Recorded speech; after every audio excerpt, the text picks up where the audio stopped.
예, 자 오늘 저녁 방송 진행하도록 하겠습니다. 이번 주 수고들 많이 하셨습니다. 이번 주는 이제 그 월요일부터 계속 이제 지수가 하락이 나오고 이제 흔들었죠, 그죠? 그래서 오늘 이제 금요일 날은 뭐 마감을 잘 했는데 오늘은 양쪽 다 2% 이상 올라왔으니까요, 그죠? 잘 끝났는데 아무튼 월요일 날이 요거였죠. 이게 이제 코스피 지수인데 띄워놓은 게 월요일 날이 5월 9일이었죠. 5월 9일 날뭐 이제 지수 이제 음봉 나오기 시작하면서 그죠?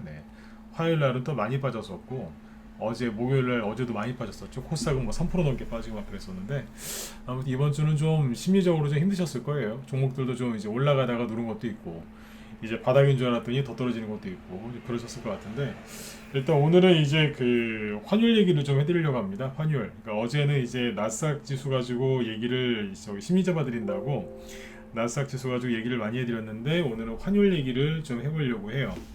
개인 투자자분들은 이제 대체적으로 환율에 대해서 잘 모르십니다. 왜냐면 환율이 좀 어렵거든요. 뭐 원달러 환율 나도 안다 이러실 수 있겠지만 환율의 세계가 굉장히 어렵고 복잡하긴 해요. 근데 환율을 가지고 이제 시황을 잡아 드릴 건데 제가 이제 뭐 전 세계 우리나라 환율 원달러 환율 말고 다른 나라 환율도 이제 같이 비교해서 보여드릴 테니까 잘 들으시고 아무튼 투자하시는데 잘 도움이 좀 되셨으면 좋겠습니다. 좀이 아니라 또 아무튼 많은 도움이 되셨으면 좋겠어요. 왜냐하면 제가 지금 얘기해드린 환율 가지고 뭐 주식을 매매하거나 그러진 않겠지만 최소한 그 큰 세력 그 아저씨들한테 속지는 않을 수 있으니까 그럼 여러분들의 재산을 지키거나 아니면 이제 좀 더 잘 활용하시면 이제 여러분이 원하시는 이제 돈도 버실 수 있겠죠, 그죠? 그래서 그 테마주 얘기하는 것도 중요합니다. 테마주하고 내일 뭐 갖고 공략을 해볼까 뭐 이런 것도 중요하지만 환율이 지금 뭐 최근에 환율이 뭐 1,300원 가까이 급등해 있었기 때문에 요 얘기를 좀 해드릴 테니까 아무튼 잘 참고하셨으면 좋겠어요. 그래서 오늘은 또 이제 그 불타는 금요일이라고 불리는 이제 불금 금요일이기 때문에 또 술 드시러 이제 그 나가신 분들도 계시겠지만 참여하신 분들은 아무튼 도움들 되셨으면 좋겠습니다. 녹화를 꺼버리고 싶네요. 오늘 꺼버릴까 그냥 환율 얘기하는데 중간에 중요한 부분하고 잠깐 꺼버려야 되겠어요. 에이 뭐 녹화 남기겠지 뭐 술이나 먹어야 되겠다 이러신 분들 이제 골탕 좀 먹으라고 중요한 부분은 녹화를 좀 꺼야 되겠어요. 어떻게 괜찮은 생각에다 1번 찍어보세요. 꺼버릴까요? 사람이 덜 들어오면 저도 약간 막 장난이라고 해야 되나요? 중간에 녹화를 막 꺼버리고 싶은 막 그럴 때가 있거든요. 또 거의 안 찍으시네요. 자, 찍으신 분도 있고, 중간에 한번 오늘은 좀 꺼보려고 그래요. 딱 중요한 부분. 왜냐하면 저기 뒤에서 네이버랑 무슨 카카오 우리 회원들한테 얘기했던 네이버 카카오 얘기가 있거든요. 그 얘기는 내가 이따가 꺼버려야 되겠어요. 진짜로요. 뭐 차트에는 띄워놓고 그냥 무음 처리만 하든가 그래 버려야죠. 편집할 때 소리를 이렇게 저기 안 나오게 하면 되니까 편집할 때. 자 일단은 이제 그 다들 들어오셨나요? 자 목소리 잘 들리시면 1번 한번 더 찍어주시고요. 마음들이 착하세요. 남기지 말까 그러니까 뭐 찍으신 분들 계시는데 웃으면서 거의 안 찍으시네. 자, 그럼 이제 오늘 여기 지수 마감한 거 좀 보고 이제 지수 얘기부터 들어가 보죠. 아무튼 오늘의 주제는 환율입니다. 자, 보세요. 일단 이제 그 이번 주 월요일 날은 여기서 시작을 했어요. 이제 코스피 지수를 좀 보죠. 그죠?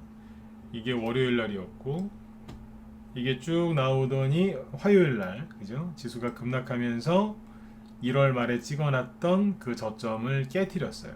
그죠? 1월 말이 그때잖아요. 그 대선 좋아하시는 분들이 가장 힘들어할 때가 1월 말이었어요. 왜냐하면 1월 말 이때 되게 대선 좋아하시는 분들 선거가 이제 얼마 안 남았잖아요. 이제 한 달 반 그 정도밖에 안 남았는데 이재명 씨 부인이 법인카드로 초밥 사 먹고 막 소고기 먹고 막 그래갖고 난리 났잖아요. 그래서 뭐 이재명 테마주가 가야 되는 자리에서 막 급락하고 그냥 아수라장이었죠 그때. 대선 좋아하시는 분들이 대선주 끝난 거 아닌가요? 어떻게 해야 되나요? 막 울고불고 막 그럴 때. 코로나 확진자 숫자는 막 하늘을 찌르고 그죠? 애들한테 백신을 맞히는 만에 막 싸우고 있고 막 그럴 때 아니에요. 사회적으로도 굉장히 혼란스러울 때 그죠? 그때였는데 이제 거기 저점을 요번에 깬 거예요. 그래서 개인들이 이제 굉장히 힘들어했죠. 어제는 이제 목요일이었는데 어제 코스피 지수도 막 빠지고 코스닥은 3% 넘게 빠지고 그죠? 미국의 나스닥은 전저점을 깨고 있고 그래가지고 개인들이 굉장히 힘들어했어요. 근데 이제 오늘은 아무튼 다시 이 안으로 들어왔어요. 중요한 건 뭐냐면 잠깐 전저점을 깨긴 했는데 금요일 날 끝나고 나서 보니까 다시 들어왔다는 얘기예요. 뭐냐면 이게 박스권이거든요. 박스권은 종가로 확인하는 건데 박스권을 이렇게 여기서 왔다 갔다 하다가 이렇게 나가잖아요. 나간 거죠. 그죠? 근데 금요일 날이 뭐예요? 한 주 마감하는 거잖아요. 금요일 날 들어왔으면 이 안에서 끝났으면 박스권 안 깬 거예요. 주봉 차트로 보면은 안 깬 거라고. 이게 왜 중요한 거냐면 지금 사람들이 생각하는 건 그거예요. 조정이 시작됐다. 다음 달에 미국이 금리 올리면 더 떨어진다. 그런 소리를 자꾸 하고 또 그 소리를 이제 믿으시는 분들이 많으신데 그 소리를 믿으시면 이미 진 거예요. 심리싸움에서. 진 거라니까 이제 벌써. 네. 조정이 시작됐다 안 됐다를 박스권으로 얘기하면 간단한 거예요. 이 박스권 요 안에 있으면은 뭐예요? 조정이에요. 횡보 조정. 근데 이 박스권을 이렇게 이탈하잖아요. 그럼 뭐예요? 본격적인 하락이에요. 이건 약세장. 박스권 이탈하면 하락, 약세장 이거라고요. 그죠? 네. 옆으로 이 박스권 안에 있으면 그냥 횡보 중, 아니면 또는 매집 중. 위로 돌파하면 이제 상승 시작. 아래쪽으로 돌파하면 하락 시작이거든요. 근데 코스피 지수를 보면 어때요? 오늘 주중에는 이탈했었지만 장 끝나고 나서 주말에 보니까 금요일 날 보니까 안으로 들어왔죠. 그럼 뭐예요? 본격적인 하락 시작된 거 아니라니까요. 그죠? 네. 이거는 이제 뭐 뇌피셜이 아니라 그죠? 추측이나 그런 게 아니라 그냥 결과잖아요. 이번 주는 그냥 저기 조정 시작 안 된 거예요. 안에서 끝났으니까. 코스닥은요. 코스닥도 여기 전저점에 선언을 걸으면 어때요? 안 깼어요. 그냥 아직 안에 있어요. 박스권 아직 안에 있어요. 본격적으로 하락 안 했다니까요. 여기가 뭐 하는 데인데요? 박스권 하단이니까 여기서 지지 나올 가능성이 높은 자리예요. 그러니까 한마디로 얘기하면 지수 차트만 놓고 봐도 본격적인 조정이 시작됐다 그런 말 함부로 하면 안 됩니다. 네, 그럴 가능성도 지금 낮고 어제 나스닥 얘기 많이 해드렸죠, 그죠? 오늘은 이제 환율 얘기. 네. 그 이제 근거를 대야죠. 막연하게 뭐 뉴스만 보고 뭐 미국이 금리 인상하면 떨어질 것 같다 그런 소리는 됐고요. 대부분 다 그런 소리 하죠. 전문가건 뭐 개인들이건 뭐 미국이 금리 인상하면은 뭐 경제가 더 안 좋아진다고. 네. 공부 하나도 안 했어요, 진짜로. 네. 진짜 막 얘기를 더 해드리고 싶은데 그것까지 가면 시간이 또 안 되니까 환율 얘기만 할게요 오늘은. 그 다음부터 이제 뭐 그런 얘기들 많이 믿으시는데 잘 보세요. 환율 있죠, 환율. 우리나라 사람들은 원달 그 환율이 올라가면 굉장히 힘들어하세요. 왜냐하면 트라우마가 있잖아요. 왜냐면 우리나라는 1997년, 98년 그때 뭘 겪었어요? 예, 외환위기. 우리 보통 IMF다 그러는데 정확하게 얘기하면 외환위기죠. 외환위기를 겪었기 때문에 환율이 오르면은 특히 이제 40대, 50대 정도 되신 분들이 더 신경을 쓰세요. 왜냐면 40대 후반 그때 외환위기 터졌을 때 그때 막 취업을 대학교 졸업하고 막 하던 분들이 지금 40대 후반 그 정도거든요. 네. 맞죠? 아니면 이제 20대 그때 막 군대 갔던 사람들도 있고, 네. 아니면 30대 이제 사회생활 왕성하게 하실 때 그분들이 지금 50대가 됐고, 그때 외환위기 바로 맞으신 분들이거든요. 네. 환율이 급등하면은 다 놀래요. 우리나라 사람들. 옛날 트라우마가 있어서. 이제 최근에 원달러 환율이 쭉 올라가니까 다 불안해하는 거예요. 원달러 환율이 급등한다고. 근데 이거 하셔야 돼요. 주식할 때 주식시장보다 이 환율 시장이 훨씬 더 커요. 그러니까 집에 보면은 여러분들 뭐 이렇게 그릇이 있죠. 예를 들어서 뭐 밥그릇이 있고 국그릇이 있고 아니면 간장 찍어 먹는 간장 종지 그릇도 있고 큰 뭐 이렇게 무슨 샐러드 볼 이런 것도 있고 그죠? 뭐 스파게티를 담아서 먹는 좀 넓은 접시도 있으실 거고 막 그렇죠. 네. 비교를 하자면 이 환율 있죠. 외환 시장의 크기가 예를 들어서 이제 주식 시장, 네. 주식 시장이 일반 밥그릇 있죠. 네. 항공기 갈 때 밥그릇이다라고 하면 외환 시장은 네. 세수대야 냉면이에요. 네. 이해되셨으면 7번 찍어주시고. 네. 오히려 귀찮으면 안 찍으셔도 돼요. 네. 이해되세요? 환율 시장은 그냥 비유를 들자면 그런 거예요. 세수대야 냉면, 그죠? 네. 그러니까 그렇게 큰 거예요, 그냥. 엄청나게 큰 거라고요. 네. 주식시장보다 규모가 훨씬 커요. 그래서 외환시장이 주식시장에 영향을 주는 거지 주식시장이 외환시장한테 영향을 주는 게 아니에요. 그래서 이 환율을 잘 봐야 된다고요. 근데 자 보세요. 우리나라는 이제 외환위기를 겪었기 때문에 환율이 급등하면 트라우마가 있다 그랬죠. 그래서 원달러 환율이 급등하면 무조건 그죠? 네. 무조건 안 좋게 판단하고 불안해합니다. 무조건 안 좋게 생각하고 이제 불안해한다니까요. 특히 주식 시장에서 외국인이 연달아 팔고 있다. 순매도를 하면서 만약에 이제 환율이 급등한다. 그러면 더 불안해요. 왜냐하면 외국인이 주식을 팔아서 자 우리나라가 예를 들어서 문제가 생겨요. 예를 들어서 뭐 전쟁이 날 수 있다거나 아니면 우리나라에 큰 경제 위기가 오거나 뭐 그래요. 그러면 이제 외국인들이 우리나라에 투자되어 있던 돈을 어떻게 하겠어요? 이제 외국으로 갖고 나가야 되잖아요. 그럼 어떻게 해요? 이 원리가 그거예요. 원달러 환율이 급등하면 사람들이 굉장히 이제 놀래고 힘들어하는 이유가 외국인이 우리나라 자산을 팔죠. 그러면 그거를 달러로 바꿔야 되잖아요. 그러면 원화를 팔고 달러를 사죠. 그러면 원화의 가치는 자꾸 떨어지고 달러의 가치는 올라가는 거 아니에요. 그러니까 원달러 환율이 올라간다는 게 무슨 뜻이에요? 1달러에 1,000원 가지고 1달러 바꿀 수 있었는데 자꾸 달러를 원화를 팔고 달러를 살려고 하니까 계속 하다 보면 1달러에 1,000원이 아니라 1,100원, 1,200원 이렇게 줘야 되는 거 아니에요. 그죠? 지금 이제 원달러 환율이 1,300원 근처까지 왔잖아요. 그러니까 이게 뭐예요? 원화의 가치는 떨어지고 달러의 가치는 올라간다. 달러 강세, 원화의 강세 이거라고요. 그러니까 외국인이 우리나라에서 나간다라는 인식이 있어요. 이해되세요? 원달러 환율이 급등하면 외국인이 우리나라에서 떠난다, 나간다. 그런 트라우마가 있다니까요. 실제로 외환위기를 겪은 나라이기 때문에. 그죠? 네. 요까지는 다 아시죠? 그죠? 네. 근데 요번에는 달라요. 제가 어제 환율 얘기를 하려다가 시간이 안 돼서 그냥 넘어갔는데 어제 어제 한다고 했다가 왜 시간이 안 되고 넘어간 거예요, 이게. 이 환율이 자, 사람들이 그렇게 고정관념이에요. 그러니까 원달러 환율 급등하면 외국인이 도망가고 있다. 우리나라를 판다. 근데 뉴스에 보면은 그런 뉴스 잘 안 나오죠. 외국인이 우리나라를 떠난다고. 평상시에 원달러 환율이 급등하면은 꼭 뉴스 나와요. 외국인이 뭐 바이 뭔지 아시죠? 바이 코리아가 아니라 뭐 바이 코리아 안녕. 네. 한국 주식을 사는 게 아니라 한국을 떠난다. 그래가지고 뭐 바이 코리아 뭐 그러면서 환율이 급등한다. 위험하다. 하면서 그렇게 뉴스가 나오거든요. 근데 요즘 환율이 급등하는데 그런 뉴스는 안 나와요. 왜 그럴까요? 외국인이 나가진 않거든, 그게. 근데 이제 원달러 환율이 급등하니까 사람들이 불안한 거예요. 그러니까 뉴스도 이렇게 나와요. 대놓고 그렇게 말을 못 하는 거예요. 외국인이 나가는 건 아니니까. 그러니까 걱정이다. 네.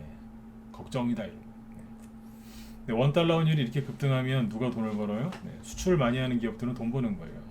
현대차, 기아차, 아니면 저기 반도체 회사들 돈 많이 벌죠. 원달러 환율 급등하면은 수출주들이 돈 많이 벌어요. 그런 경제에 큰 도움이 되겠죠. 네. 자, 근데 원달러 환율이 왜 오르는지 알아야 돼요. 그러니까 쉽게 얘기하면 원달러 환율이 오르는 이유는 외국인이 우리나라 주식을 버리고 도망가는 게 아니에요. 자, 이 말에 보세요. 이게 원 달러잖아요. 그죠? 네. 이게 뭐예요? 1달러당 몇 원이냐? 그 얘기죠. 그죠? 1달러당 1270원, 뭐 1240원, 1210원, 지금은 1284원에 끝났죠. 1달러당. 이거 누구랑 비교하는 거예요? 달러랑 비교를 해요. 왜냐하면 달러가 기축통화니까. 그쵸? 네. 그러면 지금 뭘 봐야 돼요? 1달러에 얼마가 중요한 게 아니고 달러의 가치가 어떤지를 보면 되잖아요. 그럼 뭘 보면 되냐면 이걸 보면 되는 거예요. 달러 인덱스.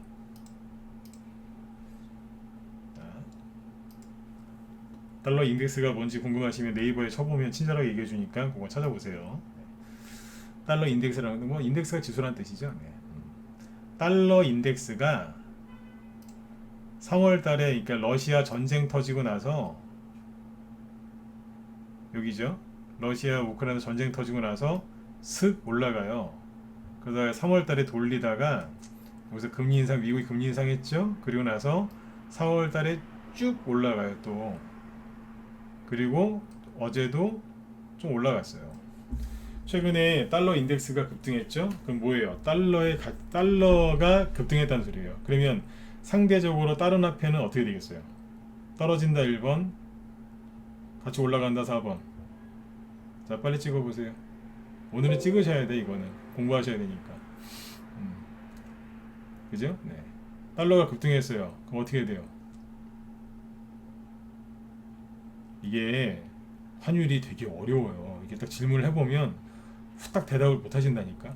뭐지? 달러 강세, 원화 강세, 약세, 오른다, 떨어진다, 뭐지? 막 순간 막 헷갈리세요. 네.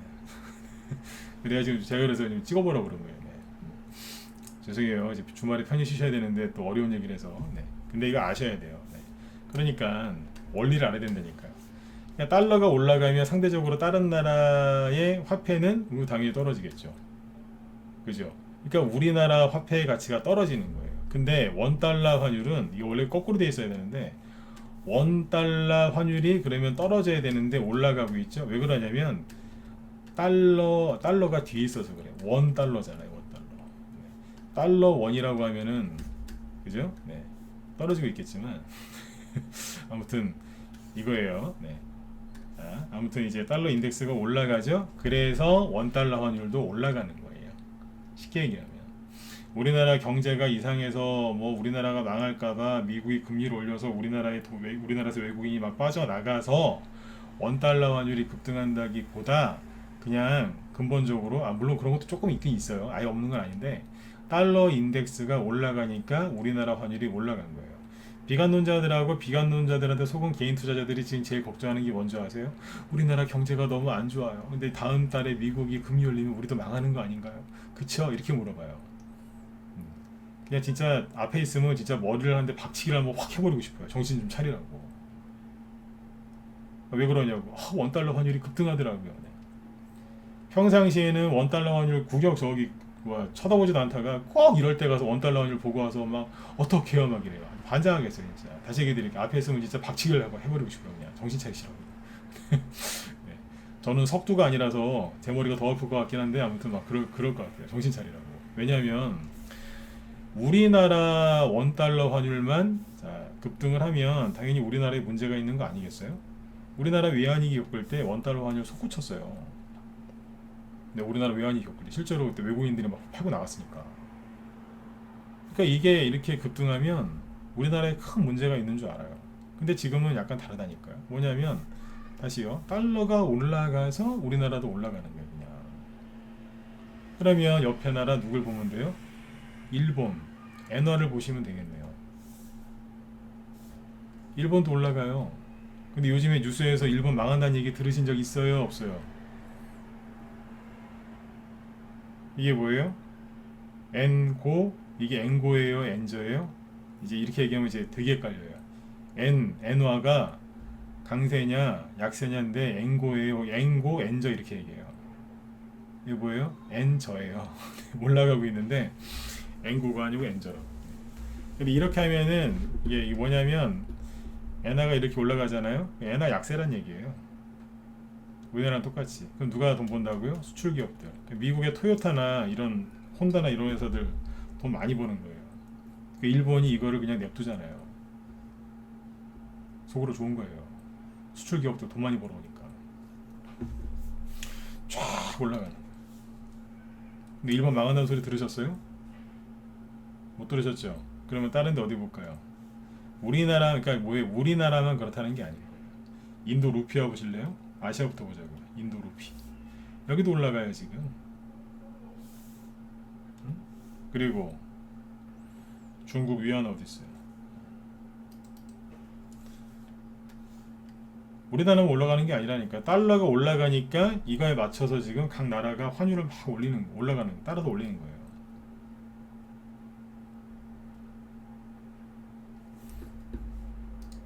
근데 이 환율이 막 급격하게 오르는 나라들 특징이 뭔지 아세요?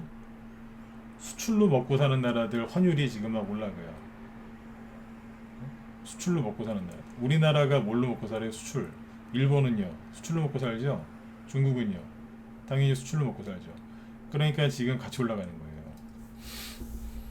그래야 견디니까. 네. 너무 올라가는 것도 문제지만, 그죠? 이렇게 보시고, 그 다음에 태국 바트와 있어요. 여기도 보실래요? 여기도 올라가요. 근데 여기는 태국은 뭘로 먹고 살아요? 수출로 먹고 살아요? 관광으로 먹고 살아요? 관광으로 먹고 살죠? 수출이라기보다. 제가 태국에서 수출한 거 먹어본 거는 코코넛 오일, 코코넛 밀크 이런 거, 코코넛, 네. 코코넛 오일 그런 거 좋아하거든요. 네. 그거는 태국 거 먹어봤어요. 근데 다른 거는 뭐 특히 모르겠어요. 다른 것도 있겠죠. 네. 근데 여기는 수출로 먹고 사는 나라가 사실 아니잖아요. 그죠? 네. 여기는 별로 안 올라요. 오르긴 오르는데, 전반적으로 오르는데. 근데 누가 수출을 많이 하는 나라들이 지금 많이 오른단 말이에요. 그죠? 자, 여기까지 보시고, 그 다음에 지금 그러면 저기 볼까요? 어디 볼까요? 스위스 프랑, 여기 유럽이잖아요. 네, 스위스 프랑 보세요. 여기도 올라요. 갑자기 원달러 환율 오르는 게 별로 걱정이 슬슬 안 되실 거예요 이제. 그러네. 영국 파운드화는요. 어디 영국 망한다는 소리 들으셨어요? 자, 여기는 거꾸로 떨어지죠? 여기는 다른데요? 당연히 다르죠. 근데 우리나라랑 똑같은 거예요. 이게 영국 파운드화가 약세란 얘기. 우리나라 원달러도 약세. 원화 약세, 엔화 약세, 위안화 약세. 근데 아까 우리 엔화하고 위안화하고 원화는 이렇게 차트가 막 올라가죠. 근데 이거는 뭐예요? 파운드화인데 막 떨어져. 여긴 강세인가요? 아니죠. 여기를 잘 보세요. 달러가 앞에 있어요? 뒤에 있어요? 앞에 있죠. 앞에 있잖아요. 아까 원달러 환율은 뭐예요? 달러가 뒤에 있잖아요. 이게 이해되셨어요? 진짜로 이해됐다 7번. 머리 아파 죽겠다 9번. 네. 이해됐다 7번. 머리 아프다 9번. 아니, 머리 아파도 정상이니까 괜찮아요. 네. 저도 처음에 공부할 때 내가 지금 뭘 하고 있는 거지 막 그랬어요. 네, 처음에 나도 헷갈리더라고요. 막 헷갈리실 수 있어요. 네. 녹화 남겨놨으니까 돌려보세요. 달러가 앞에 있잖아 이게. 네, 토닥토닥님. 네.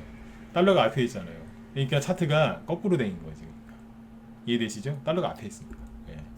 원달러 환율은 달러가 뒤에 있잖아요. 네. 여기 달러가 앞에 있고. 그러니까 파운드화가 약세인 거예요. 강세가 아니라. 그 다음에 이제 유로화를 볼까요? 네, 여기 이제 유로화 보면 이해가 가실 거예요. 유로화도 보면은 유로화도 떨어지고 있죠. 막 떨어져요. 이게 유로화 약세인 거예요. 근데 여기도 보면 달러가 앞에 있잖아요. 유로화가 뒤에 있고 달러가 앞에 있죠. 그러니까 차트를 뒤집어 놓고 생각합니다. 그러니까 한마디로 뭐냐면 달러 인덱스가 막 올라가니까 상대적으로 다른 화폐들은 다 약세를 보이고 딱 그 소리예요.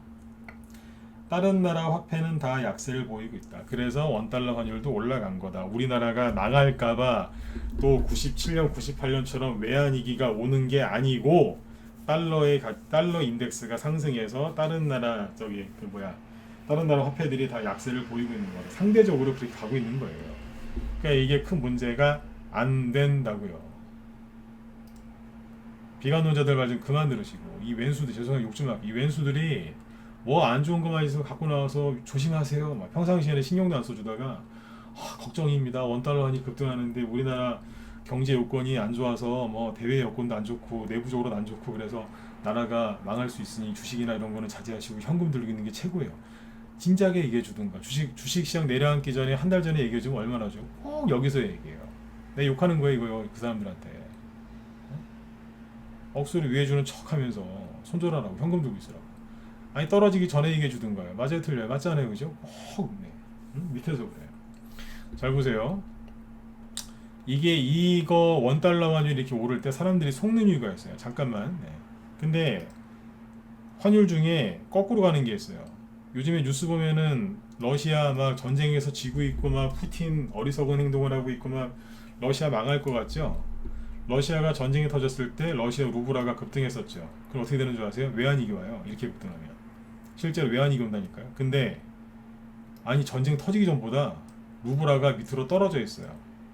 전쟁 터지기 전이 오기라니까요. 그러니까 순간적으로 러시아가 금융제재 당하고 막 그랬기 때문에 루블화가 급등을 했었어요. 그 외환위기 올 뻔했던 거예요 실제로. 근데 지금 어때요? 오히려 거기다 떨어져 있거든. 이게 무슨 뜻이에요? 전쟁을 일으켜서 서방으로부터 제재를 받으니까 루블화가 엄청나게 약세가 됐던 거예요. 왜 우리나라 외환위기 왔던 것처럼 돈이 막 빠져나갔던 거예요. 근데 지금은요 강세가 됐어요. 루블화 강세. 루브라의 가치가 높아졌다는 거예요. 이게 재밌는 게 오바마 때 있잖아요. 오바마 대통령 때 미국 오바마 대통령 때 러시아가 그 크림반도 있죠. 거기를 쳐들어가 갖고 실제로 이게 환율이 급등했었어요. 그때 그래갖고 러시아 망할 뻔했어요, 진짜로. 근데 제가 그러잖아요. 바이든 저 사람 이상한 사람이라고. 바이든이 대통령이 됐는데 지금은 루브라가 오히려 더 떨어져, 더 강세가 돼버렸어요. 난 미국 바이든 대통령 좋게 안 봅니다. 네. 사람 이상하다니까, 이 사람. 네. 미국이 옛날 미국 같지가 않아요. 옛날에 진짜로 저기 러시아한테 금융 제재 해가지고 망하게 할 뻔했는데 지금 이렇게 해놨어요. 그러니까 여러분들이 뉴스에서 보시는 거하고 다르다는 얘기예요. 루브라가 강세예요. 왜 그럴까요? 요 얘기까지 하면 이제 밤 12시가 넘어가니까 다음에 이렇게 해놨어요. 러시아가 망하는 게 아니에요. 응? 뉴스 보면서 막 이렇게 속지 마세요. 네. 여기만 다르잖아요 지금. 뭔가 다 이유가 있겠죠, 그죠? 네.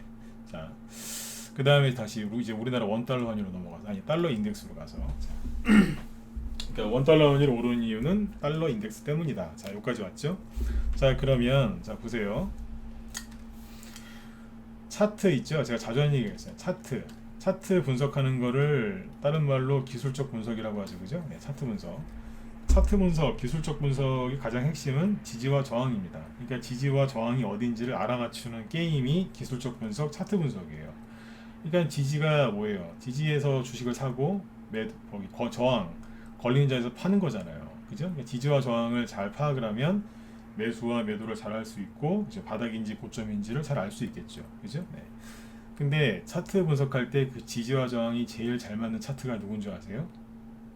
여러 개가 있는데 그 중에 하나가 환율 차트예요. 미국의 다우지수나 나스닥도 잘 맞는 편이고, 그죠? 네. 근데 자, 달러 인덱스인데 역사적으로 달러가 이렇게 급등했을 때라고 표현할게요. 달러 인덱스인데 그냥 달러라고만 표현할게요. 그냥 편의상 달러가 이렇게 급등했을 때 미국 다우지수나 나스닥 지수는 고점이었을까 또는 저점이었을까 또는 아무 상관이 없었을까를 확인해 보면 되겠죠. 그렇잖아요. 둘 중 하나 아니겠어요? 고점이거나 저점이거나. 그러니까 여기 달러가 급등했을 때 지수 주식시장은 고점이었느냐 저점이었느냐 아니면 아무 상관이 없었느냐 확인해 보면 되겠죠. 맞죠, 그죠? 자, 지금 보시면 어때요? 자, 차트를 제가 맨날 하는 얘기 있죠. 휴대폰으로 차트 보지 말라고. 네. 크게 볼게요. 환율이 이렇게 급등했죠. 그러면 보세요. 많이 급등한 걸 알 수 있죠. 그 전에도 이렇게 급등했던 적이 있어요. 지금 이 정도 올라간 거는 뭐예요? 많이 급등한 거예요. 물론 이거를 여기서부터 기준 잡으면 안 돼요. 네, 이 정도부터 잡아야 되는데 환율이 많이 올라온 거예요. 대충 보니까 자 대충 보세요. 여기쯤이네. 여기가 100 좀 넘는 자리인데 한 요 정도 오면 떨어지고 요 정도 오면 떨어지고 그랬네요. 그죠? 그러니까 지금 뭐예요? 예, 좀 여기서 달러가 더 올라갈 수도 있겠죠. 아니면 여기가 끝일 수도 있고. 근데 아무튼 박스권 고점 같은, 그죠? 네, 그런 느낌이잖아요. 더 크게 볼까요? 이래요. 이게 2004년도부터 지금 보여주고 있는 거거든요. 그러니까 18년 전이네요, 그죠? 네. 달러가 여기 보니까 여기가 어디예요? 2017년이네, 그죠? 2017년 초.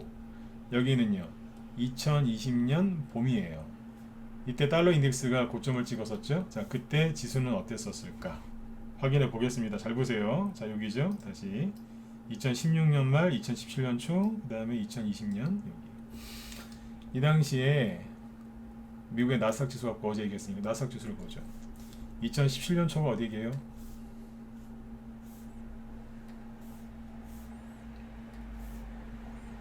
이 얘기 듣고 이 강의를 듣고도 이 특강을 듣고도 손절하면 여러분들 보기에 그냥 보기라기보다 팔자지 뭐 어떡하겠어요. 여기에요. 이런 얘기 해도 손절하는 사람이 있더라고요. 2020년에 아까 그 달러 고점 찍었을 때가 언제인 줄 아세요? 여기에요.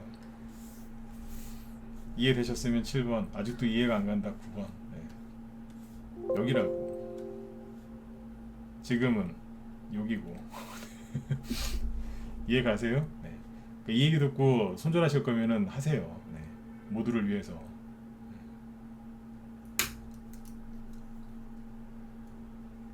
여기라고요. 그러니까 달러 인덱스가 막 급등을 하면, 달러 인덱스가 급등을 하니까 한국 원달러 환율도 급등을 하는 거 아니에요, 그죠? 그럼 똑같이 1300원 돌파를 임박하고 있습니다, 뭐 이런 뉴스 나오잖아요, 그죠? 그럼 어디에요? 여기네요, 전고점. 그죠? 그 다음 차트를 쭉 보니까 여기도 있었어요. 여기는 좀 낮아요. 근데 아무튼 그때보다는 낮은데 하여튼 여기에요. 근처까지 왔었어요. 그 다음이 어디냐면 여기에요. 2010년 여기였었다고요. 그러니까 환율이 이 정도까지 왔다는 얘기, 1300원 근처까지 왔다는 얘기는 굉장히 환율이 많이 올랐다는 거예요.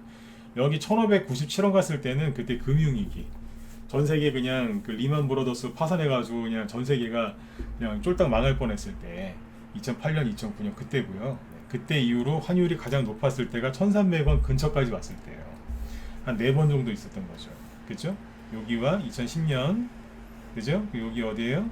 2016년, 그리고 2016년 초, 그 다음에 여기 2020년이겠죠? 여기 16년 초, 지금은 현재, 그죠? 네. 여기 어디예요? 2009년 3월달. 자, 기억을 해두세요. 환율이 급등했을 때 코스피 지수는 어디 있었을까요? 그죠? 네. 그거 아세요? 원달러 환율 차트 뒤집으면 코스피 지수인 거? 모르는 사람들 되게 많더라고요. 이 차트를 뒤집으면 코스피 지수랑 똑같이 생겼어요. 네. 이게 원달러 환율 차트 뒤집은 거거든요. 자,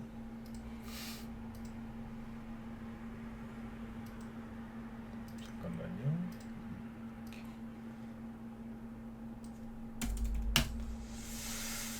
자, 코스피 지수를 보죠. 2009년 3월달이 약간 저기 환율 고점이었죠? 여기에요. 네, 동그라미거든요.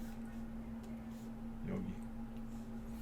2010년도에 아까 고점 찍었죠? 여기에요. 이때 이러고 나서 우리나라 대형주들이 날라댕겼어요.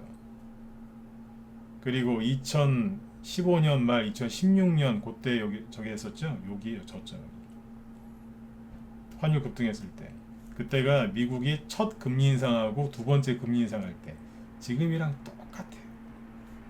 여기. 그리고 2020년에 환율 급등했었죠? 여기. 다 바닥 아니에요? 바닥이었잖아요. 여기는 보니까 아유 여기는 별로 안 갔는데요. 네. 이렇게 얘기하시는 분들이 있거든요. 네. 삼성전자 보여드릴까요? 주식으로 봐야지 이제 더 눈에 확 들어오시죠. 그러니까는 원달러 환율 급등하는 거 보면서 비관론자들한테 속으셔서 계속 그렇게 하시는데 제가 보시라고요. 원달러 환율이 고점 찍었을 때가 여기. 화살표를 해봅시다. 여기. 그 다음 2010년 여기. 2015년 2016년 초였죠. 그 다음에 여기. 아이고 이때 삼성전자 샀으면 여러분들 지금 서울의 아파트 한 세 개 상은 샀겠다 진짜. 그죠? 네. 2020년 여기. 지금은 삼성전자 여기. 원달러 환율이 급등을 하면요, 하수들은 이래요. 큰일 났다. 큰 조정이 온다. 지금이라도 이거를 다 버리고 현금 들고 있어야 된다. 지금도 손실이 크지만 빨리 손절을 해서 이 돈이라도 지켜야 된다. 그리고 바닥에 나오면 다시 사자. 하수 중에 하수예요, 그게. 다시 얘기해드릴게요. 자꾸 화를 내서 지금 약간 좀 화가 난 목소리를 얘기하죠. 네, 화가 나서 그래, 실제로. 그 말에 속아요. 속는다니까요. 환율이 막 급등하는 걸 보여주면서 속여요, 비관론자들이. 지금이라도 현금을 챙기셔야 됩니다. 조금 있으면 큰 하락이 올 겁니다. 아까 제가 처음에 그랬잖아요. 진작 얘기해 주든가. 하락 나오기 전에 왜 그걸 이제서 얘기해 주는데요. 자, 한국 원달러 환율, 네, 일봉 차트로. 네. 그러니까 막 환율이 막 올라가면 겁을 주는 거예요. 우리나라뿐만 아니라 대내외 여건이 안 좋다. 인플레이션이 심해지고 스태그플레이션이 올 수도 있고 디플레이션이 올 수도 있다. 바보들인 거예요. 인플레이션하고 스태그플레이션하고 디플레이션은 서로 다른 거예요. 짜장면하고 짬뽕하고 우동이 똑같아요? 다르죠? 스태그플레이션, 인플레이션, 디플레이션이 뭔지 아세요? 짜장면, 짬뽕, 우동 같은 거예요. 그게 어떻게 똑같아요?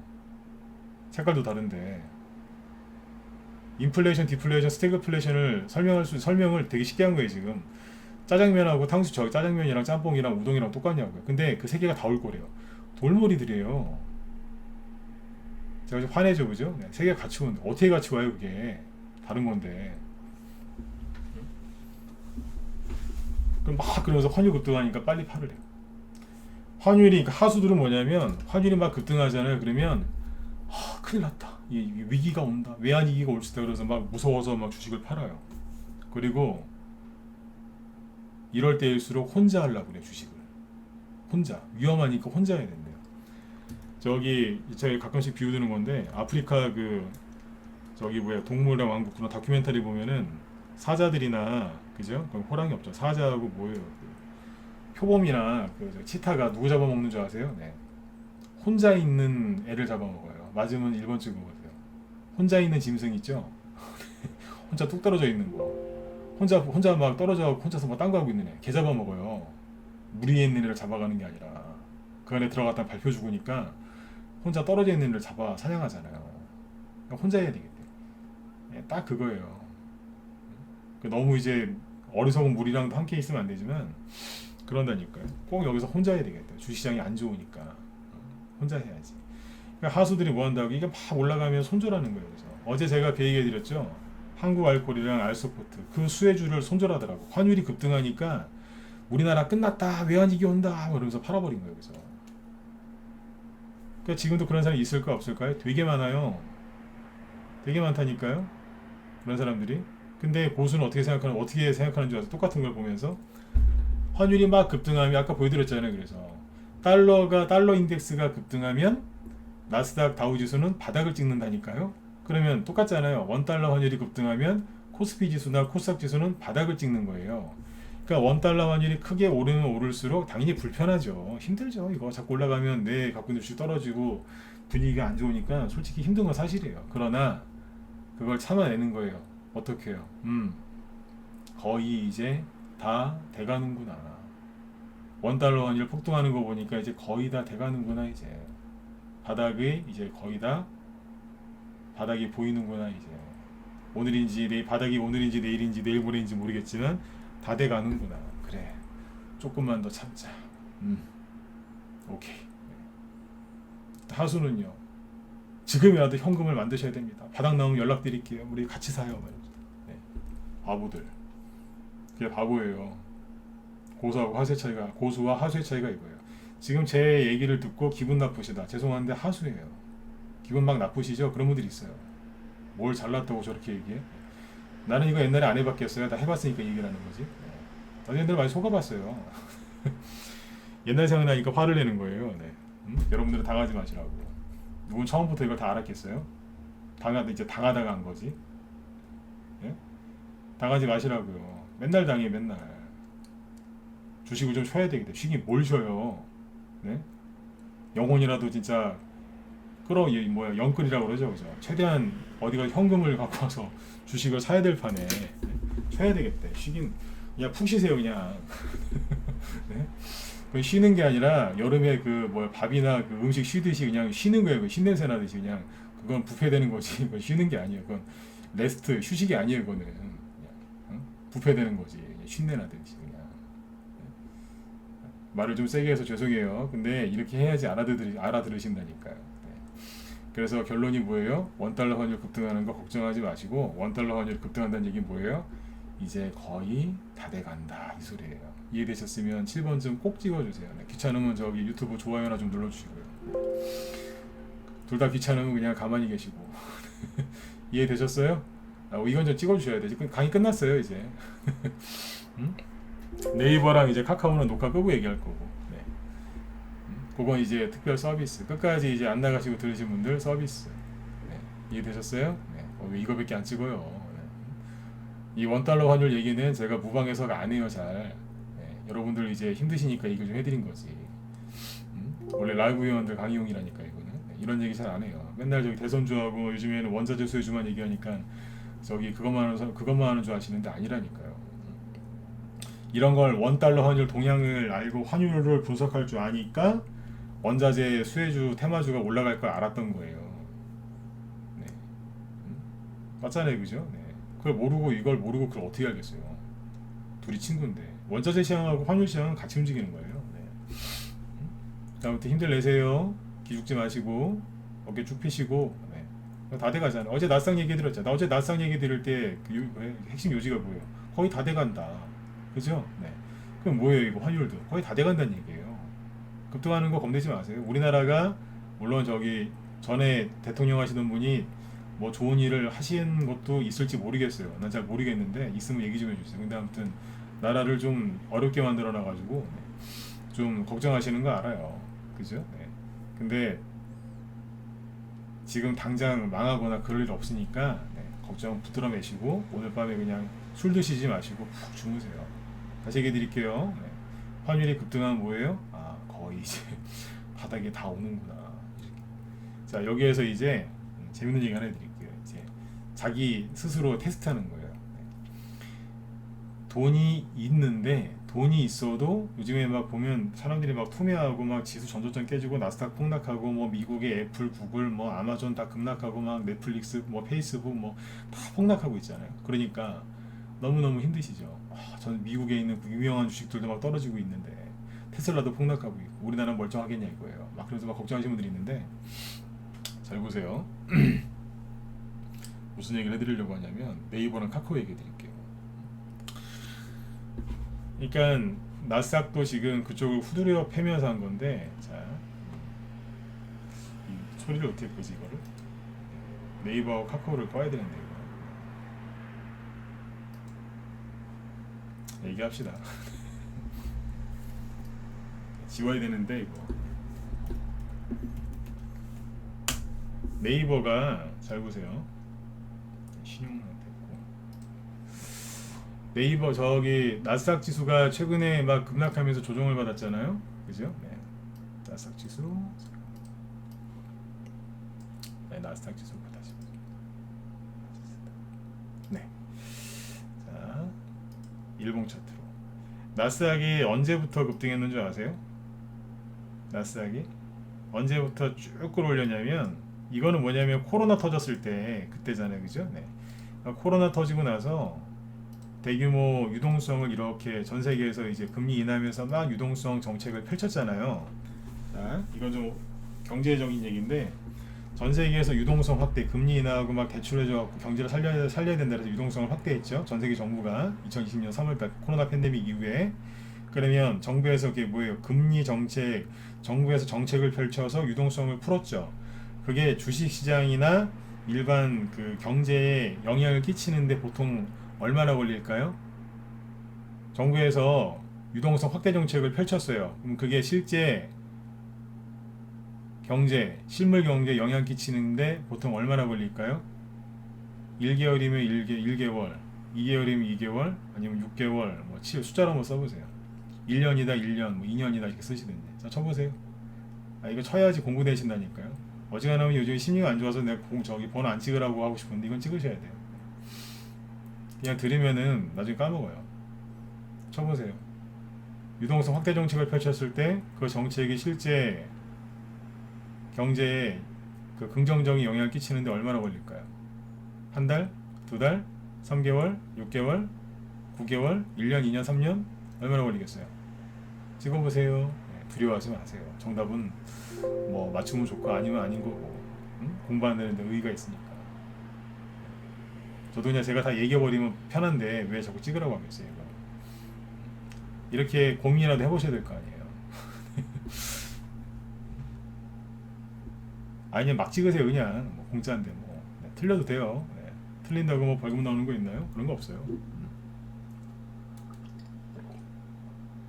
6개월을 많이 찍으셨네요. 그죠? 네. 네, 통상 6개월 이상 걸립니다. 잘하셨어요. 네. 6개월 이상 걸려요. 그럼 이제 전 세계 정부에서 돈 푼다고 이제 언제부터 그렇게 했어요? 3월 달에 저점을 찍었으니까 4월, 5월, 6월 4월, 5월, 6월 달에 이제 미국부터 시작해서 그 다음에 유럽, 일본, 우리나라 쭉 해갖고 돈을 풀었겠죠? 그럼 4월에서 6월 사이에 돈 푼다고 발표했으니까 언제쯤부터 이게 돈이 실제로 돌았겠어요? 여기다가 예를 들어 6개월 더 하면 되잖아요. 플러스 10월에서 12월 이때부터 돈이 막 돌았겠죠? 본격적으로. 그죠? 그럼 주식시장으로 그 돈이 들어와야 안 들어와요? 들어왔겠죠? 주식시장으로. 그러면 잘 보세요. 이게 나스닥 지수가 여기서 이제 일단 이거는 뭐냐면 이제 그냥 올라온 거예요. 그냥. 근데 여기서 출렁이다가 이때부터 쭉 가요. 그러니까 이거는 뭐냐면 그냥 유동성 장세라고 하는 거고, 요 뒤에 출렁출렁이다 또 갔잖아요. 이거는 그때 뭐였냐면 종목 장세예요. 처음에는 충격을 받으니까 다 올라온 거예요. 그냥 일단은. 근데 이제 출렁출렁거리면서 이제 본격적으로 돈이 확 이제 풀린 돈이 들어오니까 그때부터 종목을 딱 정해서 세력들이 쭉 밀어 올린 거예요. 근데 그게 언제부터예요? 11월. 2020년 11월부터요. 그때부터 본격적으로 나스닥이 쫙 올라갑니다. 뭐 테슬라 뭐 이런 거 있죠. 테슬라 보실래요?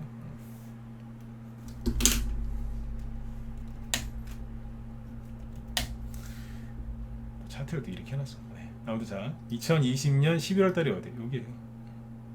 그 테슬라가 여기서부터 쫙 올라간 거예요. 그죠? 이렇게 올라간 거예요. 뭐 저기 AMD라고 유명한 회사 있잖아요. 이게 이때부터 돈 들어가지고 꿀렁꿀렁이다 쭉 올라간 거예요. 그러니까 거의 미국의 빅테크 기업들이 2020년 11월 달 이후로 쭉 갑니다. 좀 앞에서 좀 먼저 올라온 것도 있죠. 네. 아무튼 돈 풀면서부터 그때 쫙 올라온 거예요. 엔비디아 이런 것부터. 이게 2020년 11월 이후로 쭉 올라가. 나중에 이제 액고 난 다음에 또 올라가고 막 그런 거예요. 그러니까 미국을 대표하는 빅테크 기업들 뭐 그런 것들이 그 이후로 많이 갔다고요. 우리나라는 뭐가 있었는 줄 아세요? 네이버, 카카오. 그러니까 아까 그 뭐야, 자 다시 테슬라 차트를 이렇게 해놓으니까 잠깐만. 이게 많이 올라가면 나중에 액보나고 막 그러거든요. 테슬라인데 테슬라가 지금 최근에 급락했죠. 급락했는데 어디까지 급락했는지 아세요? 2020년 11월부터 여기서부터 급등한 거예요. 그러니까 근데 지금 어디까지 떨어졌어요? 네. 그러니까 자기들이 올렸던 거 있죠? 네. 거의 다 떨어졌어요. 그럼 뭐예요? 조정 끝난 거죠. 뭐 올라간 거 다 거의 다 반납했다니까요. 지금 아까 뭐 엔비디아 이런 거 있죠? 보시니까 재밌어요. 이거 쭉 떨어졌죠? 그러니까 이게 여기서부터 올라간 거 아니에요. 여기. 그냥 자기들이 상승해 놓은 거 다 반납한 거예요. 그러니까 세력들은 수익 내고 다시 내려온 거예요. 이게 개인들은 물리고. 그러니까 개인들은 물려가지고 고생해서 손절하고 있고, 여기서 수익 내고 팔았던 그 큰 세력들은 다시 사고 있는 거예요. 이해 가세요? 이해 가셨으면 7번 한번 더 찍어주시고. 이해 가시냐고요? 그러니까 나스닥이 여기서 더 급락한다기보다 자기들이 올라간 걸 다 빼놨다는 얘기예요. 이게 미국에서 많이 올라간 주식이라고 이게. 이건 아마 거의 안 찍으실 겁니다. 무슨 얘기인지 못 알아들을 수도 있으니까. 이거 이 얘기 안 하려다가 하는 거니까 참고하세요. 근데 우리나라에서는 뭐겠어요? 뭐긴 뭐예요? 같이 간 게 네이버지. 그 네이버가 2020년 11월 달에 어디였을까? 여기였다고요. 사람들이 네이버가 여기서 쭉 치고 나갈 때 네이버 카카오에 열광을 했어요. 근데 지금 어디 있어요? 원래 자리 돌아왔잖아요, 지금. 그럼 뭐예요? 가격 조정 끝난 거죠, 뭐. 유동성이 대규모로 들어와서 주식을 이만큼 올려놨는데 다 내려온 거예요. 뭐예요? 조정 끝난 거죠, 뭐. 더 떨어진다고요? 뭐 더 떨어지면 좋겠어요. 그냥 사버리게 그냥. 카카오도 똑같아요. 카카오가 언제부터 급등했을까요? 2020년 11월부터예요. 거의 다 내려왔잖아요. 진짜 이해 가셨으면 죄송해요. 9번 한번 찍고 이제 끝냅시다 이제. 그러니까 더 떨어질까봐 걱정하지 마시고, 나중에 카카오 더 내려오면 바닥이면 좀 사볼까? 뭐 사야 되는 거 아니야? 이런 생각을 하셔야 되는 거예요. 원달러 환율이 급등하는 걸 보면서 와, 이제 코스피가 이제 거의 이제 바닥에 나오려고 하나 보다. 나스닥 지수가 급락하는 거 보면서 내가 미쳤지 주식을 하고. 그게 아니라 내 평상시에 내 와이프한테 잘했으면 돈 좀 달라고 할 텐데 이제라도 잘해야지 뭐 이러시면서 그죠? 네, 긍정적으로 내가 주식을 하다니 난 멍청이야 죽어야 돼 뭐 이렇게 자꾸 하지 마시고 그래 내가 잘했으면 돈 좀 빌려줄 텐데 돈도 안 막 이러면서 지금이라도 잘하세요 그러시면 되잖아요 그죠? 네. 그냥 긍정적으로 생각하세요 자꾸 이상한 뉴스하고 이상한 데 가서 저기 뭐야 그런 거 보지 마시고 네, 이 얘기 안 해드리려고 다 해드리는 거예요 지금 아셨죠? 네 걱정하지 마시라니까요 개인들이 지금 다 떨어져 나갔어요 다 내려왔는데 나스닥 지수도 다 내려와 원달러 환율도 다 올라갈 만큼 올라간 거예요 지금 좀 더 올라갈 수는 있는데 그 정도면 아무튼 얼추 된 거예요 나스닥도 마찬가지고 네이버도 카카오도 내려올 만큼 내려온 거 아니에요 네이버 카카오를 왜 얘기했는 줄 아세요?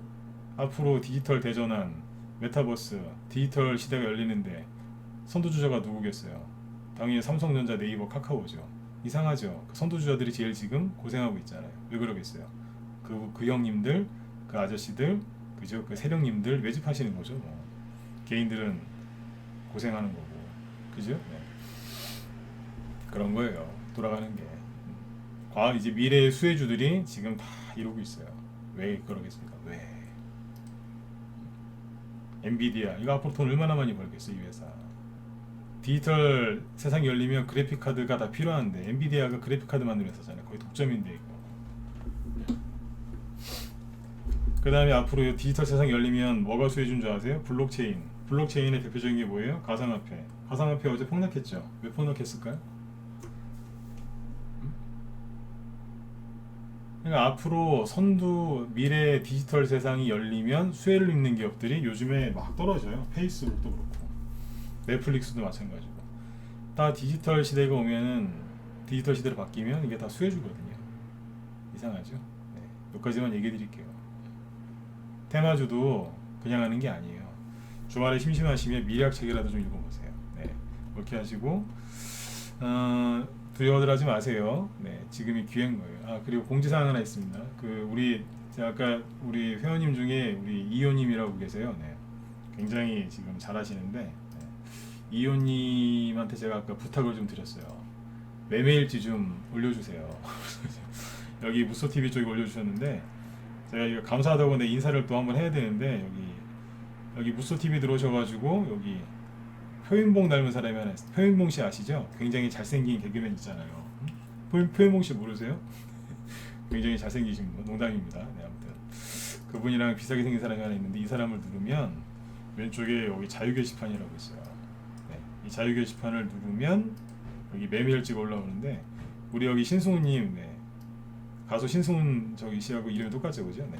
신승훈님이 매일 매매일지 올려주셨는데 제가 이거 고맙다고 인사를 한번 했었어야 되는데 네. 이분이 맨날 올려주신 것도 있어요. 뭐 1월달, 2월달 쭉 수익률 올려주셔 수익률. 네. 근데 여기 이제 아까 제 이호님한테 부탁을 좀 드렸는데 이호님이 올해 1월달부터 현재 5월 초까지 매매한 종목들 중에 20% 넘는 수익 난 종목들 올려주셨거든요. 네. 이분은 유로 단톡방도 같이 하시기 때문에 그 방 종목도 있고 여기 라이브 문자반 종목도 있고 여기 보면 쭉 있어요. 그래서 지금 수익 내신 거 있는데 뭐 사조동화원도 있고 효성OMB도 있고 뭐 쭉 샘표도 실제로 있고 수익 50%짜리도 있고 화성산은 뭐 66%뭐 팜스토리 이런 거 뭐 98% 네, 쭉 있죠, 그죠? 네, 여기 해놨으니까 한번 읽어보세요. 네. 여기 이제 글도 써주셨는데 제가 지금 방송 뒤에 김 시장님이 하니까 제가 읽어드리지 못하겠어요. 다음 주 월요일하고 이제 화요일날 공개 방송하니까 그때 좀 읽어드릴게요. 아무튼 수익 내신 거 쭉 올려주셨습니다. 네. 이게 5월달에 투매가 나오는 바람에 지금 이제 약간 눌러져 있긴 한데 이거 나스닥 지수 바닥 나오고 환율 고점 찍고 내려오면 또 지수 급반등 나올 테니까 또 수익들 더 많이 날 거예요. 여태까지 올해 1월부터 5월까지 수익 난 거 좀 정리해서 올려주셨는데 이거 보시고 우리 방의 회원들 힘내시라고 네, 얘기해드린 거예요. 제가 공지사항이라고 그러잖아요. 네. 신규 회원들 읽어보고 회원 가입하는 얘기가 아니고 우리 회원들 힘내시라고, 특히 신규 회원들. 네.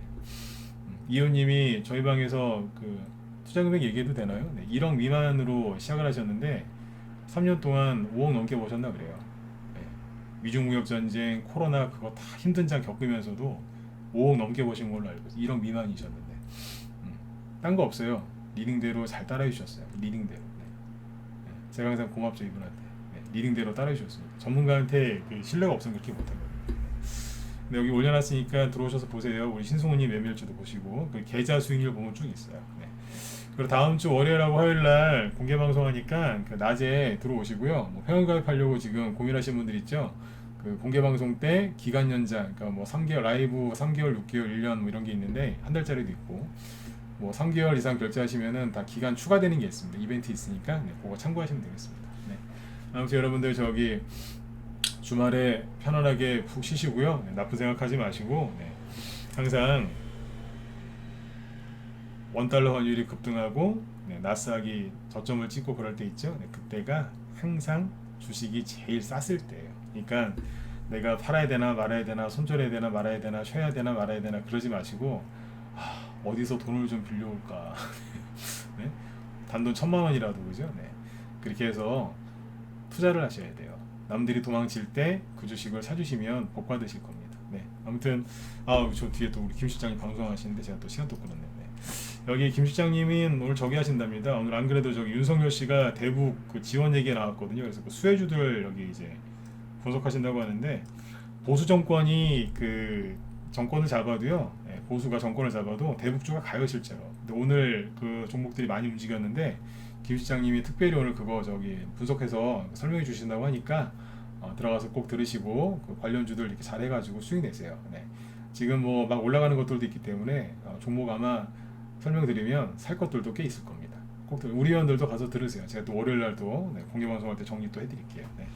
네, 아무튼 여러분들 네, 수고 많으셨고요. 오늘은 저기 다들 저기 편안하게 푹 쉬시라고 박수라도 한번 저기 채팅창에 쳐주시고 네, 마무리해 주시면 감사하겠습니다. 네, 주말 잘 보내십시오. 네, 저기 월요일 날 공개 방송 때 뵐게요. 네, 감사합니다.